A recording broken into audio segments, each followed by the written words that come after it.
we want to talk about innovation. Let's bring Serpent on stage. Let's talk a little bit about something really cool that he's building over in Ethos. Hard pivot, but it's been a rocky morning of discussion with people on both sides. Serpent, we got to know, what's your take on tariffs? Oh my God, dude! I don't. Yeah, I won't answer. Yeah, your Ethos review is hinging on this answer. You've got enough shit to worry about right now with everybody on the timeline. Now, for people who missed it, if you're not familiar with Ethos, it's a really interesting. I am fascinated with on-chain usage. We had Serpent on the show previously. We talked about the idea of on-chain reputation and the way it can actually help, sort of codify people and who they are, particularly within the crypto space. And, Ethos has reviews. You can upvote those reviews. There is staking, where you actually put your money where your mouth is, sort of proof of stake with humans, which I think is a pretty cool concept as well. And I will say, I'm going to have some tough questions. I come in peace. I like the platform. I always want to say, you have to have your guard up right now, though, because I understand it has been a crazy, probably week for you. So if they missed it, and I'm going to have you give the kind of what you did in a minute, there were some updates to Ethos. A lot of people's score went down, and the reaction by a lot of people were they saw a number go down on their reputation. They freaked out. A lot of people didn't even know what the updates were. So talk about those updates and actually what it's been like sitting in your seat the last week, because I imagine it's been a little turbulent. Yeah, it's not been too bad. It's something that we've kind of learned to expect. We launched in testnet 5 months ago, and even back then people were getting upset with us whenever we changed the credibility scores, and it was on testnet. You're like, this is meaningless. So yeah, we made some changes on Friday, primarily around two parts of the credibility score. One was when you invited someone, you gave them basically an instant credibility boost. And that led to kind of what I would call creep across all of the scores. With that creep, what ends up happening is you basically, because everyone's score depends on each other, once you introduce something that into the equation that becomes a little overpowered, it basically lifts everyone up. And so it was kind of a rising tides thing where we started looking at the data and you're like, oh my God, like, look at all of these people that have like shot up in score super quickly. They got to reputable because they went out and farmed it, or they asked their friends to review them, which, to be clear, it's what I was telling people to do. If you know people, you should review them. Combine that with another part of the feature. Yeah, I came with my backward hat today. Combine that with another part, which was whenever you got upvoted on your content, so content you wrote onto Ethos, you were actually getting credibility score boost from that. And we took a step back and we said, is that actually what credibility means? Like, if you write good quality content, we want to reward you, but not with credibility score. That doesn't say that you're any less of an asshole or not, right? If you wrote good things that got upvoted. And so you put these two things together and you look at it from like the holistic view of like, oh my God, all of the scores are rising together. The guys at the top who were like the group leaders would invite people on their team or whatever. They would instantly be giving them 220 credibility. And so, yeah, we recognized the problem. We saw a lot of people farming the upvote thing where they would just go upvote each other's content like crazy. And that was getting away from the point. It basically led to a point where we're like, these scores are not like insightful anymore. And the abundance of feedback we got was, oh my God, I don't recognize half of these people. These people are flexing that they're reputable, and who are they? Like, where did they come from? And then you've got other people who did have reputation, and you're like, wait a second, none of them have high scores. And there's a little bit of challenge with like, well, some people farmed it and other people are just kind of letting it play out. But it was pretty clear when we looked at the data that like it was getting abused. So yeah, we made a change. And yeah, to your point, it wasn't the most popular change that we made. And a lot of good lessons learned from making that change, even though, we've kind of done it a couple of times now. Got a nice bit of blowback on Twitter because of it. Yeah, and I actually want to ask that question because I think you actually legged in really nicely there before I get into like more specific questions, which is you said that, look, you learned some things during this change. Mm-hmm. My in my feedback, and I said on this show, you're always open to feedback. I've jumped in your replies and kind of said, hey, here's how I feel about it. And I always approach things try to approach things. I do have emotional reactions. I'm not going to lie. I was a little bit of a baby back bitch when my score first went down. I looked at it and I was like, don't feel great about that. What the hell? Is this an error? Mhm. I reeled myself in. I'm like, okay, let's think of this from a product perspective, which I like the way you think about it. But my Mhm. general takeaway when I tried to observe it was one, people take it seriously because they're like, well, damn, my reputation just went back. And Right. this is like me telling me I'm less reputable. That hurts. And so you're playing Right. around with that. Um, so I think like, and two, it's like there's a sort of a difference between I talked about like difference between product experience and like product quality. And Yep. I think Agree. you're strong on product quality. Like I think Mhm. every time I talk to you, I'm like, that is some right brain shit that makes sense. But Mhm. then I sit there and I'm like, okay, but then the product experience, I see how people are reacting. So I Mhm. guess like with those two things in mind, or any other direction you want to take it, you said you learned some things. What did Mhm. you learn and how would you approach it differently if given another swing and you're like, okay, I have a time machine. I knew what happened. I can go back. I think it's mostly just being super ahead of comms. Like we tried to talk about it with people in the Discord beforehand. We had a thread in Discord and it was out there and people gave us feedback on these changes and we talked about them and it wasn't 3 people, it was like 10 or 15 people that we talked to about it. And we got some input on it. We did that twice actually, but it was buried in Discord. So the vast majority of people, the 90% of people that are more casual in terms of their participation, they never saw any of these things. We had the idea originally of like, would we ease the change in as opposed to making it a steep cliff where like all of a sudden you logged in and your score was down and you're like, would you rather die tomorrow or bleed out over 2 weeks? And people give us the feedback they'd rather die tomorrow basically, and you're like, oh god, okay, well, let's see how it goes. And I think, yeah, in hindsight, and we made this adjustment on Saturday, right? It was like, okay, we'll commit to doing a public snapshot where people can vote on it. We'll have a discussion on Ethos about any changes that we have going forward, and then we'll just be super upfront, like, hey, these are the changes we intend to make. We'll give it time to kind of like soak out there for people to understand it, and an opportunity for people to discuss it, and in no way kind of like basically just make sure that is everywhere for people to consume. So that can't be the objection that people have. And I think that was the number one objection, was like, hey, I didn't know this was coming. The thing that I would preface that with is like, I think even if we would have told everyone ahead of time, they still would have been upset by it probably.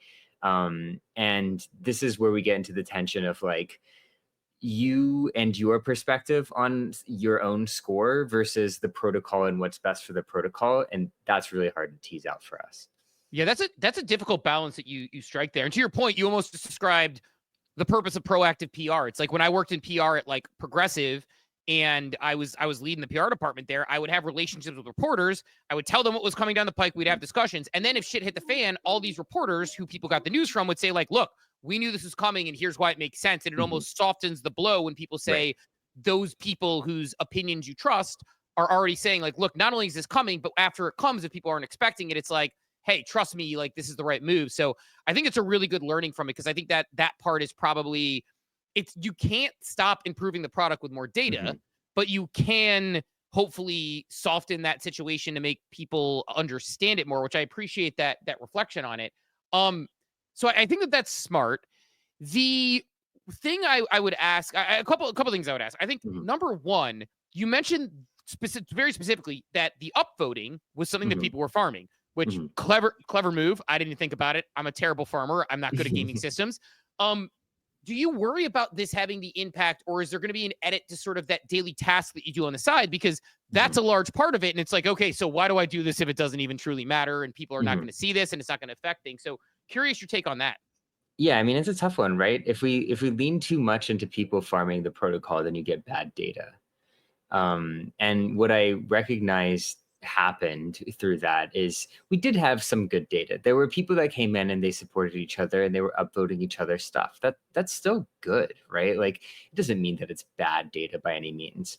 But if you get to the point where it's being explicitly farmed, and you saw some of the DMs that people screenshotted later of people being like, "Oh, good, I'll pay you to like write a review for me or an invite or whatever," then it muddies things. And this is like the constant problem if you're building a product like we are with content and quality, where you're fighting against people who are just trying to attack it from the quantity side, basically. Either like I'm Sybil farming, I'm just trying to get whatever I can out of this, and that's not good for the protocol, right? So we are risking now product quality of like, well, people come back in and contribute every day. On the other hand, it's a tough one because I don't really expect everyone to contribute every day. If I'm being totally honest, I think Ethos will follow the same kind of guidelines that every website will, where you have 1% of people that contribute, 9% of people that are like passive contributors. They sometimes they log in and they upvote stuff or they comment, but it's much less regular. And 90% of the audience is just viewing things and getting value from, oh, it's in my Twitter. I can see those scores now.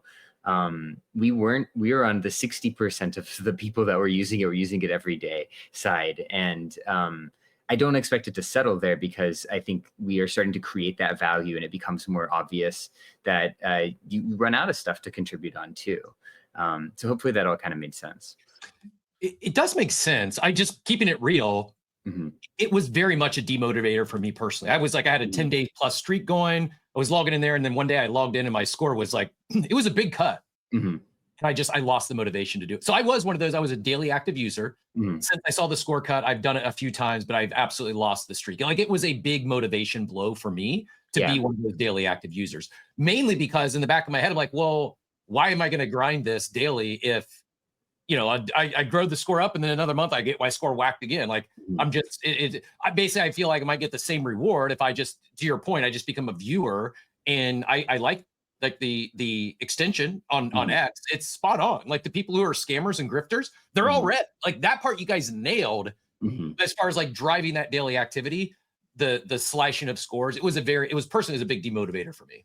Yeah, I get it. And I think that again, it's such a tough balance because you're like, well, like I mean this in like the most authentic way possible. Like that is the selfish view, right? Which you should act in the best self-interest, right? Like you care about your score. You don't give a shit about kind of care about other people's score, but really you care about yours. And so this is the balance that we have to have is like most people, almost everyone are going to operate in their best self-interest in the equation, right? But the reality is you didn't actually get slashed. Everyone got slashed, right? Like the reality is that you got graded against a curve. And so like, yeah, like the progression or the perceived progression is something that took a step back. And I understand that. As you reflect on it now, is there anything you would have done differently before slashing, like as far as comms or yeah, I mean, this is where I said, like, I think we already even have our first like improvement proposal, which is another tweak to the score. And it's out there for discussion. It's people will vote on it. Like we'll talk about it. It's not pure governance because if we went pure governance route, I don't think we'd get anything done, but it's, you know, collecting feedback and getting people's input and giving them a heads up. I think that will change things, but like, it's going to be tough. Like the score, it's not going to be right for a while. Like, and this is where we have this tension that Steve's been continuing to highlight, which is fair of like, yeah, how do you manage like protocol expectations versus product experience expectations? Can I like, so on that, because I love, like I said, like, because to me it's like, and I think you get this vibe. I'm a person who just like likes watching tech unfold and likes novel uses of it. So like when I critique, it's always like, how do I critique not FUD? How do I look at it as like, what is the thing that would make this thing sing and be awesome that everyone's going to use it so it makes the most sense? And I think in this instance, a question about like a product thing, I don't even know what this looks like, but I think it would be a really cool task.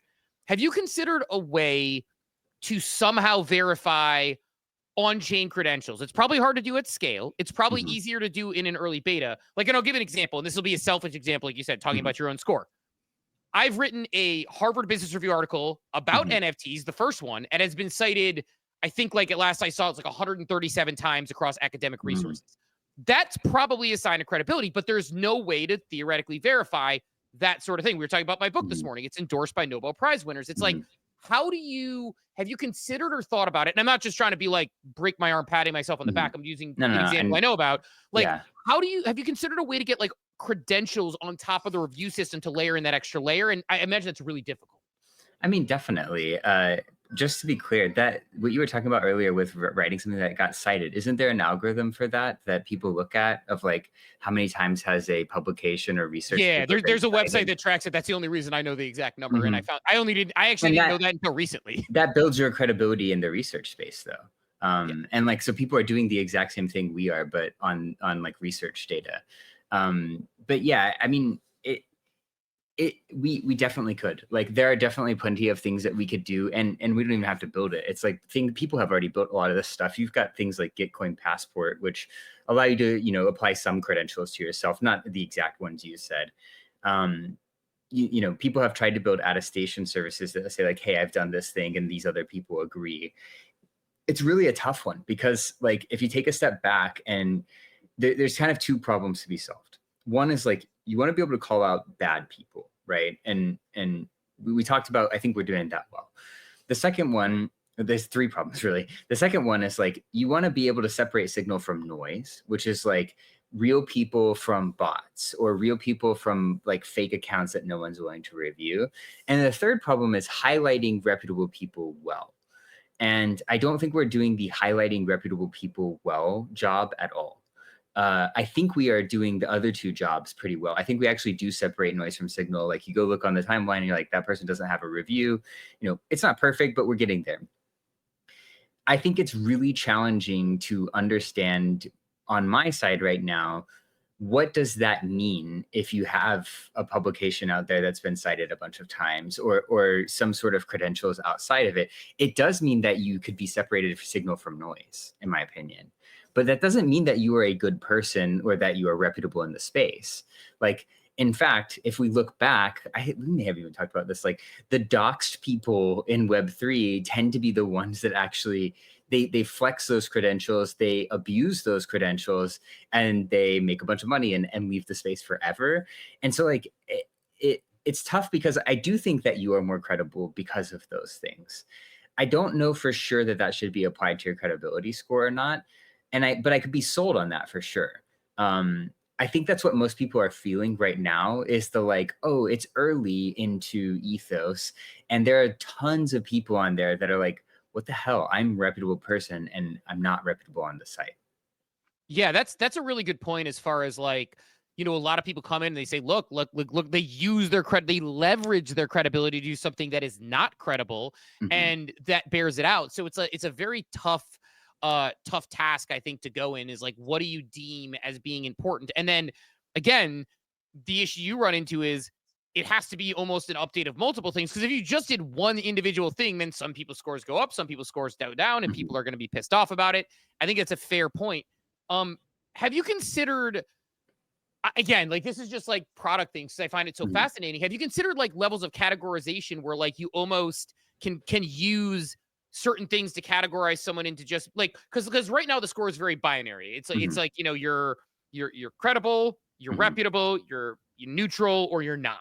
Is there a way that you can actually add a depth of data to categorize people within certain categories, or is your interest in saying like, you know what, I want to keep it closer to a Google review or a Yelp where you're just a certain amount of stars? No, we definitely think about this. It just wouldn't be based on user input, explicit user input. I think one of the worst things we could do is say like the LinkedIn style, like, hey, you're referring someone for these skills, and then it like muddies the review in a lot of ways, and it just gets kind of gross. Like, I think he's a good alpha caller, I think he's a good person. Like, you're like, oh, I don't want to think about that, I just want to write a review. So the way that we think about that is we would just use the AI and look at use an LLM that basically looks at all of the data. We would look at you as your profile and all the reviews you have, and what are the common things that match to our like categorization of 25 categories in the space: podcast host, alpha caller, degen, ideologist. Like, we could have it mapped to those things. And I would think that would actually do a pretty good job of kind of helping describe stuff. Again, it's kind of, you were kind of implying more of the explicit, like, hey, I'm reviewing this person and saying they are good at alpha calling. It's just hard to do that on a UX side. Like, almost every platform ever avoids having anything other than upvoting, downvoting. The second you introduce the idea of like a little bit more complexity, it typically like dilutes the value or the quality of what you're writing. Does that make sense? It does. It's like almost like, how do you, you know, like, on one hand, you could word cloud the reviews and try to find the common theme. And then on the other hand, you could find someone, and you don't want self-selected categorization. Yeah. Like, you've chosen a relatively challenging job here in what you're creating, because I think like a lot of times, and this is one of the reasons I'm glad you came on, because I think like a lot of times it's like, you know, everybody thinks it's so simple. And then they, like, for example, like, you have the credential example, and you had a very logical response of, well, that those credentials often don't lead to credibility. So it's like, those sort of moments of like, you've considered it and you've thought way more deeply about it than I have is something that I think is important. Is the couple more things, then we'll let you get out of here. But I appreciate you jumping on, especially clarifying the updates for people so they know and kind of like getting into your brain. Because like I said, just to reiterate what I said there, I think one of the challenges I always run into with people with founders is founders have usually thought through all of the things that you were worried about and then some. Not that you can't get new information and feedback, but like you've thought about these things and gone deep on them. And somebody at a surface level is like, this should work. You're like, well, here's why it might not. So I appreciate that. Is the like in the most positive and negative outcome of Ethos, I'm curious, like as a company, is it like the most negative, it's just not seen as relevant data, and the more positive outcome is it seen as relevant data for companies and people who are looking into the space and individuals? Like, what do you see as like the most positive, or are there positive or negative outcomes they haven't thought about on your utopian or dystopian scenario for the platform? I mean, the most negative is what I felt like we were going towards with the old scoring algorithm, to be honest. It was the idea that people that were farming were being recognized and rewarded as reputable, and people that didn't have the credentials were kind of somewhere in the middle. Sometimes they were reputable, but it was pretty obvious it was getting farmed. And that sucks for us because then one, people look at the leaderboard, they look at like who is credible, and they're like, that guy's not fucking credible. Are you kidding me? Like, they immediately turn you off from Ethos, right? It's an interesting balance. You're like, well, you got that on one side, then you've got piss off all of your customers on the other side, right? And then the other thing would be like, well, if this data is not accurate, then it's meaningless. If I can't go to other teams and say, hey, here are the 100, what consensus says most reputable people in the space are, then I can't go secure value for the current users. I can't go confidently say to an on-chain credit company that these people are less likely to like do something stupid. And so that's why like we're constantly fighting that, in my opinion. But the upside is, I mean, your Ethos score is your credit score. It's a social credit score, right? It goes with you everywhere and everything that you do. It's something that people decide which podcasts to listen to in the morning or which space to tune into because, you guys have the best reviews and the best vouches, and you're the most reputable in the space, and you don't shill stuff, and people like that you have unbiased takes and stuff like that. Like, we want people to be able to make more informed decisions, and then it's because basically Ethos is all around you without you even knowing it. And I think that is like a really interesting nuance of what happened over the weekend is like, we built an effort to prevent the crazy downside, but it's risking the crazy upside in a way. And the most interesting thing to me is like, even if you quit on doing the daily tasks on Ethos, or even if you're like, I'm vouching everyone and not interested, like in theory, that score's still there. Like it hasn't left. And it still is meaningful to other people. And it's this concept of like humans act selfish in a lot of ways. And again, I'm saying that in like the nicest way possible. Like we do care about self-interest most. But when they don't think about the fact that like, one, when you're on Ethos, you're helping other people in theory. And two, like this is other people evaluating you now. You don't really get a say in your own evaluation. It's a very mind bend of like how to think about things. And so anyways, I know I answered more than what your actual question was, but just riffing a little bit. No, I like the thought process because I think what it shows, and Joey, I see your hand up. I'll get to you in a second here to ask a question. I think what it shows, and one of the things that my observation was, and this is sort of the range of emotions I had, because your point, and you're using selfish in the clinical term so people understand, like not in like the you're an asshole and you're selfish, exactly. Like you think in own self-interest terms, which I think is the right way to think of it, right? And it's like, my reaction initially was like you would see like, fuck, my score went down. Is this an error? What happened? Shit. Does this mean I'm less credible? I don't like this. Did this only affect me? Learned it affected other people, understood it a little more, and then said, okay, like the goal here is to build the best possible product. And it's that may be independent of, and it is like Kev said, it can be demotivating because you see it and your own feeling is that way, right? Totally. But the goal is best possible product, right? And that's sort of like when my sniff test on founders is Are you extracting? Are you full of shit? Or are you trying to build a good product? And I actually tend to get more bullish when people do something that maybe is an unpopular decision, but is maybe getting the best possible product out of it. And so I think that that's important. So I do appreciate it. And I got that from that answer. I want to go to Joey. I see Joey's hand up. I want you to get your question in because I'm sure you have Joey, go ahead and jump in here. Yeah. So it was talked about briefly earlier. By the way, thank you for coming on. And this is something that like we've talked about in the war room, and Cap has talked about. And as somebody who owned like a small business, like I'm very familiar with Google reviews, and we often talk about like how you mentioned it earlier about how somebody might be incentivizing their community with money, right? Like, hey, everybody that goes and upvotes me, I'm going to give them a half a soul, right? And then everyone goes and upvotes somebody on Ethos, right? Like we do this in our restaurants where it's like, hey, write a Google review, get a free appetizer, right? Like all these things that you do, like that we do in Web 2 can easily be then done in Web 3, but because it's anonymous and whatever you can. So my question, to piggyback off of something you answered, because you kind of brought it up earlier, is like, how do you fairly evaluate and prevent like review bombings, both positive and negative? How do you fairly prevent somebody from starting a private chat and asking 50 or 100 of their followers to go give them a good review? He's basically saying don't become friend tech, I think is what I'm hearing. No, it is a really good question. And I mean, I kind of talked about this in the fact that like we don't prevent it, to be clear. Like anyone can write a review to the protocol if you have a profile. So there's no preventing it. There's only changing the weighting. And like the way to think about Ethos at a deeper level is like everything is a node on a network with weighting. And if you get attacked from 150 people that all have very low weighting, then it basically has no impact to your score. That is one thing that I think we've gotten right in the algorithm so far. And I've seen it happen a couple times where, a bunch of neutral like level people review someone and have basically very little impact on their score. The other side of that is like, I always think about risk when it comes to Ethos, and there always has to be risk whenever you write a review or when you vouch for someone.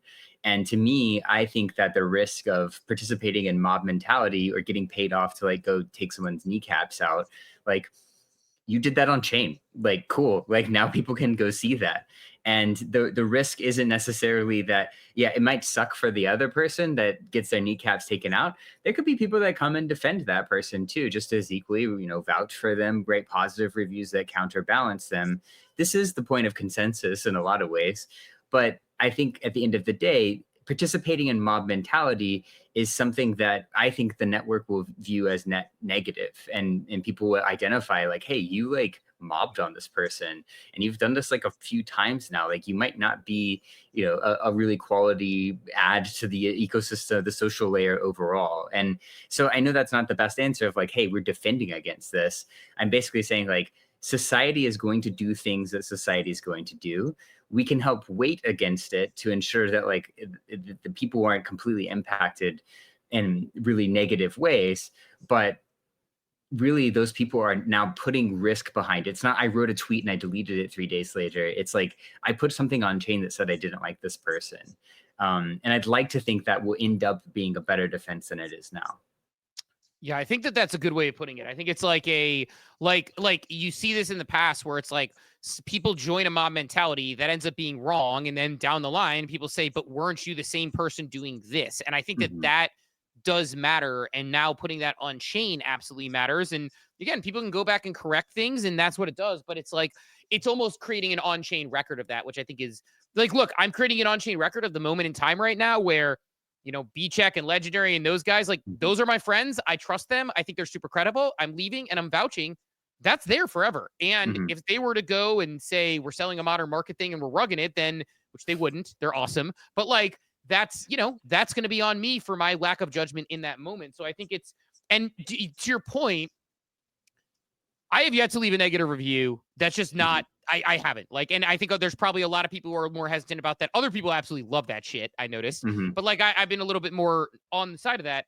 I will say there are places where I have not left a positive review, where I have like maybe not a negative thing to say, but not a positive thing to say or a vibe in some sort of way. And so I think it does play out that I probably think more twice about it. I mean, I'm not going to give examples of the past.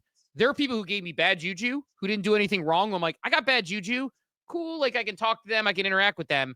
But when I go on the platform, I'm not now. I think twice about doing it because it's there forever. Does that make sense? That's the risk that we're trying to highlight is like, and you know, it's funny you say that because I used to think that one of our answers for like the fact that people won't say negative things is that more will be said by saying nothing at all. And if like you guys didn't review each other on Ethos, I'd be like, huh, I wonder, like, is there some tension there? Like Steve and Cap don't really like each other, or you like remove one of your reviews or something. Like, and again, it's not the best signal, but my job or our job as a team to just kind of round out that question is like, we need to make that as observable as possible, right? We need to make it where like I know you probably wouldn't want this, Steve, but like, hey, you follow these 1,400 people on Twitter. You've left reviews for these people. These are other credible people. They left reviews for you and you didn't leave a review back, kind of thing, right? And like, you don't have to say anything. You literally don't have to say anything. And I wouldn't want to put you in a situation where like people are like, what the hell, man? Why aren't you writing me a review back? But we need to highlight that information because that is signal too. There's signal in no signal, if that makes sense. Yeah, I actually honestly think I would even argue, and that's one of my favorite things that you said actually so far, because I would argue until we were talking about it and really working it out, I would argue that is probably the highest signal from oftentimes someone like me. And that's not to say if somebody's reviewed me, I haven't reviewed you back, no shade. I'm not saying that's the case. Yeah, right. But there are people who I've interacted with who I don't wouldn't go to bat back, for. and I wouldn't. And like, I am more likely, not that I'm being disingenuous, but I'm more likely to interact with them on the timeline that people might say, oh, well, those people must be friends. They're interacting on the timeline, but that's just a tweet. That's a reply. That's not like a vouch. This is a vouch. So, yeah, I think that's I think that's. I'm not replying. I'm not giving reviews back because my score got nerfed. So blame if you're unhappy that I haven't got back to you on your review yet. Blame Serpent. Cap is using an excuse. He is a lazy sack of shit when it comes to reviews. I am just going to put it out there. It's in fact, I'm going to give you a negative review. Review. Cap is a lazy sack of shit when it comes to reviews. That's going to be your all my reviews got deprioritized when my score got slashed. It's Serpent's fault. I haven't removed them from my list. They're still there, just deprioritized. That's all. It's a great excuse. Totally fair. I'm waiting to see if he nerfs the score again, and then I'll. Well, that's what we could talk about, right? Is like we made another score proposal. Everyone's like so fixated on the last one. You're like, there's another one coming. We should talk about it, right? That's the whole point. And actually, the one that's coming up right now that's up for discussion is it's a boost for the vast majority of people. It actually reduces the mutual vouch bonus of people that are vouching for each other, and it increases the impact of reviews. And so, you know, again, it's really easy for us to get fixated on like, well, yeah, we made a change and we didn't communicate that well, and we had an opportunity to go fix it. We tried to adapt the next day with our new like way to propose things, and now we have a proposal out there. And the problem is like, well, if you lost some people, they'll never come back, so who cares? Like, we're screwed. Like, those people aren't going to be interested, and they're not going to vote, and they're never going to talk about it. But again, we're trying to put our best foot forward by being like, yeah, it's going to change. Again, so long as like everyone mostly agrees. And I think it'll change for the better for most people. Most people's scores will go up. So it's definitely not a correction, though. It's not like a 200-point increase. It's an adaptation that basically makes when someone that has a lot of credibility reviews someone that doesn't, that increases the review impact.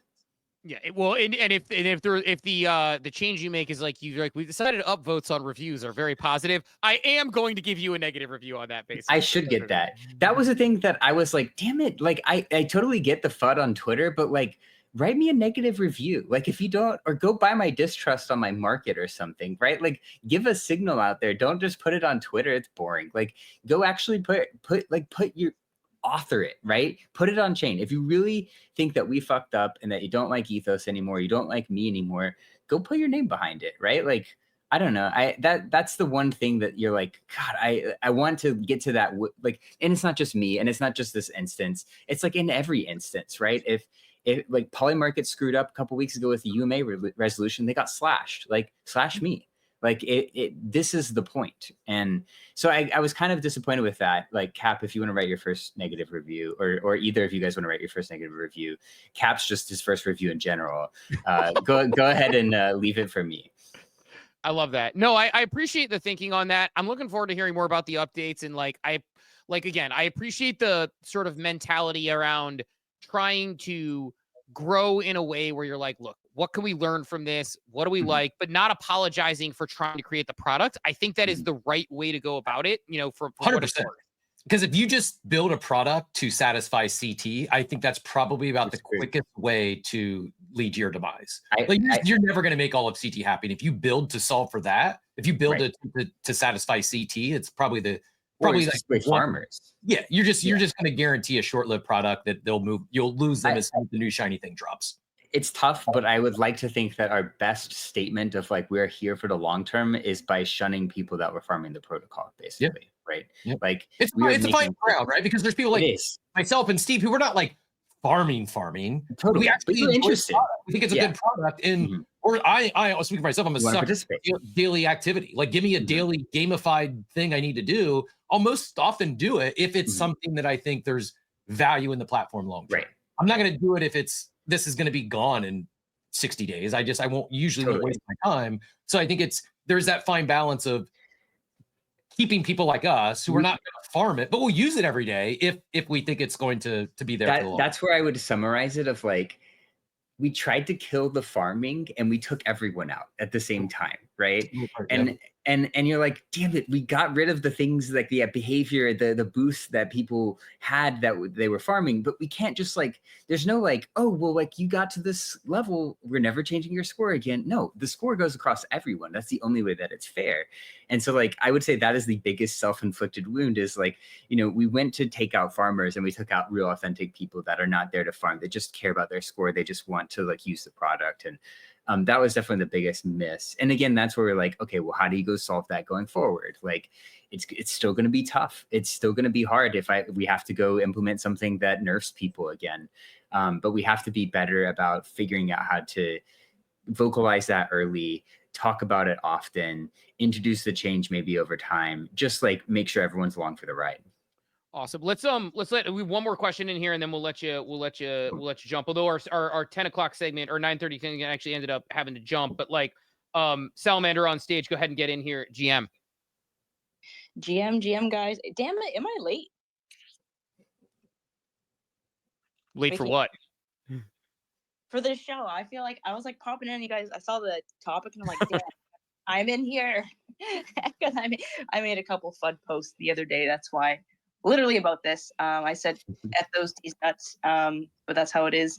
But I love this conversation. Can I add to what I feel about Ethos? You can. I should add the title on X, Ethos FUD with founder, is only because Serpent leans into the roast. Oh yeah. If I didn't know he was actually. Yeah, if I didn't know he was embracing of FUD and critical feedback, I wouldn't have. I'm not taking shots at him, so don't take that the wrong way. But no, I know he actually does. I respect it greatly that a founder wants the constructive feedback, wants to know where they could, what's broken, what's wrong. Don't just, like he said, don't just tweet about it and not let him see it. Like, come tell him to his face. So yeah, I wanted to clarify that, but appreciate you jumping up, Salamander. What do you want to FUD Serpent for this morning? No, I actually, so one thing I want to say, I think it's a cool idea. Like, there's two sides to it, right? Like, I think that people really liked the Yaps protocol because people are there's no like, people are just tweeting, right? Everyone tweets every day. Like, doesn't even matter about your account size. I mean, it does at the end if you guys want to get rewards. Ethos is a little differently because I do like the idea where people are, there is, in 2025, it's different than 2021. Everyone was like literally hardcore scammers, right? Now everyone's just actually trying to build, well, most people are trying to build stuff. And I kind of wonder if we kind of just need to make it more fun, realistically. Like, Yaps was kind of like this degenerate, like, you see it on the timeline, people are yapping and like, it was just degenerate. It was kind of fun, right? I just think that's the only thing that's really missing, because I do like the ethos of like, giving people a good review. There's obviously people that are scammers that got bad reviews, and like, thank the Lord for that. But I wonder if it just needs to be like more degenerate on the timeline and how do we kind of like create kind of more of an interaction between communities, right? People like if it's like a, for example, everyone's giving good reviews on solid founders, right? Like, what is a category towards solid founders? What is a category between community builders and community managers or whatever it is, right? And I think it's just like if we do something like that, people. I'm looking at the outside of this, right? Like Web 2. Imagine they want to come into Web 3 and they're just like, I want to know who is legit, right? Why is this category legit? Like, what are they doing? Why is this influencer great? Are they just shit posting, or are they actually making like good content and doing their research, right? So I just think it just needs to be a little bit more structured. That's a, but I don't have an invite yet, but that's okay.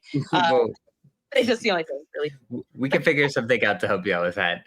What I would say is, like, I agree. I think when you talk about it being more fun, I think of the daily tasks are reasonably fun. I think it can be a little hard sometimes. You don't know who the hell is getting reviewed, and you're upvoting and downvoting random stuff. But the daily tasks is actually something I want to lean into more, not because it's daily, but because it's like simple social signal that we're gathering every day. That's valuable, right? That's valuable data. And it's a little bit less ignorant. You don't really care as much about the score when you're doing those things. You're just kind of like, yeah, cool, I'm learning something and upvoting and downvoting stuff. What was the other part of what I was going to say there? Now it's completely escaped me. But optimizing for fun is a tough one too, because you're like, well, we're trying to build the protocol that has the best data.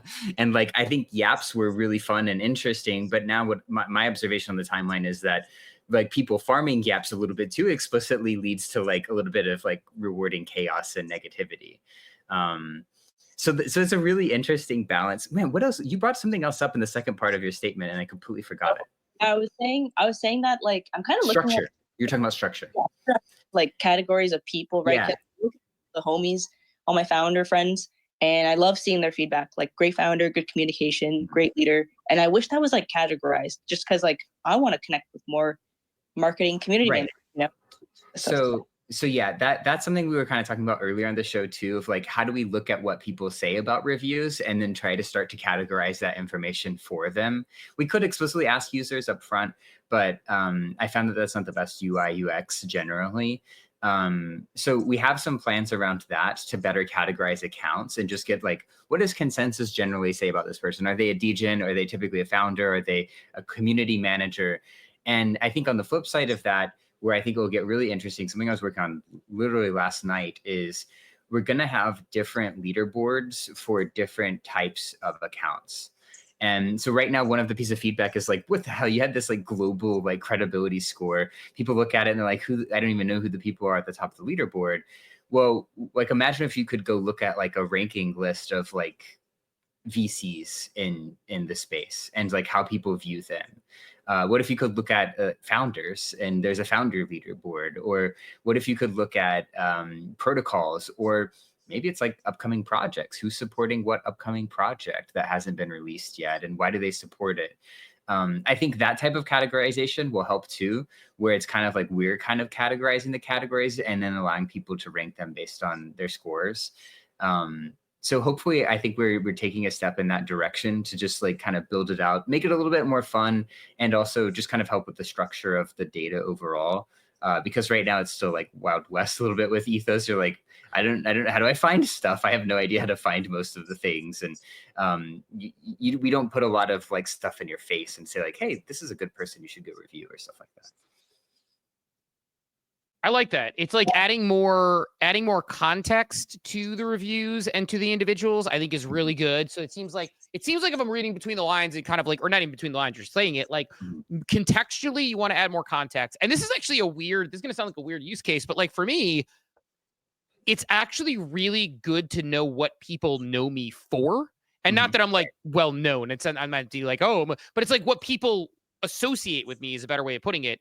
Because one, that could be like, oh, okay, like, well, that means I should do X differently. Or B, I went 1B. 1 or 2, I could actually like just say like, hey, I'm gonna like, I should lean more into because a lot of people talk about educational. I'm like, I should lean more into that. That's what gives me passion. That's what people enjoy from me that I put out into the wild. So I think there's like some data for the actual users, but I also think your point about giving more contextualized data is really like, that seems like the next phase down the line of like, you get way more context to things. So I think that's awesome. I think people forget that like we just launched the product, right? And we took the like complete opposite approach of like, we're not hyping this shit up. Like just get it out there and get people to use it, get people to talk about it. And we've successfully hit our first like, oh, people are interested, like, oh, people like have their first major objection with why this won't work. And then I think it'll stable out. I would like to think we're at maybe the bottom of the first in terms of like what we actually plan to build and where we are. And ahead of the tariffs. Yeah, there you go. Totally. And this is the beauty of being a builder, is I kind of tune some of that stuff out sometimes, like oh, whatever, it'll be fine. This is like the truest thing of being a builder at all. I didn't have one thought of tariffs this morning until like 30 seconds before the show. I happened to glance at the war room, like, oh shit, we're gonna talk tariffs this morning, aren't we? You know what's funny? It's like today, I saw the tariff news and it was like Canada and Mexico exempt, and I'm like, today is the only day I'm happy to be Canadian. Like just one day out of my 28 years, you know? Yeah, it's I appreciate the perspective. Yeah, I mean, Cap saw that I was being a little emo about it in the war room, so he knew we were going to have a discussion about it. But I was, look, I mean, it's like, I can't even make this up. I haven't even got to this yet, Steve. The real discussion, what fired me up this morning, was not tariffs. You want to know what the real discussion got fired up in my friend group was? It was, so I had 100X playing baseball last night on Underdog. And then this morning, I wake up to this nonsense that one of my close in real life friends is calling the greatest of all time, not LeBron James, but Jokic. This guy thinks Joker, who has got one ring, is the greatest of all time. And it got me, that's what got me spicy this morning, if you really got to know. I truly could care less about tariffs. I was straw man on the other side. I don't care. It's not changing how I'm going to go about my day to day. I think changes will happen, but what got me what got the blood flowing was the conversation. The important stuff. Yeah, the important stuff. And he followed up the Joker as greatest of all time, as a Dan Marino should be in the conversation of greatest all time quarterback. So like, my world was just, I came in like I may as well eaten a couple of jalapenos this morning.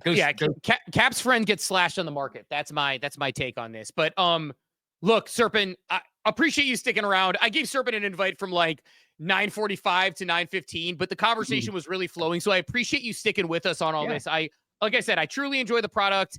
Whenever I ask questions, I always try to put them in a place of like, hey, where's this going? Good. And I love what you're building. So looking forward to it. I may even bug you about comms at some point, just because like I think there's that's an area where I have expertise, and I really want to see y'all succeed. So thanks for jumping on, and well, I'm sure we'll have you back on again, but thanks for jumping on short notice and jumping through the chat with us. Yeah, thanks for having me. Always a pleasure. Right on. All right. We'll see you.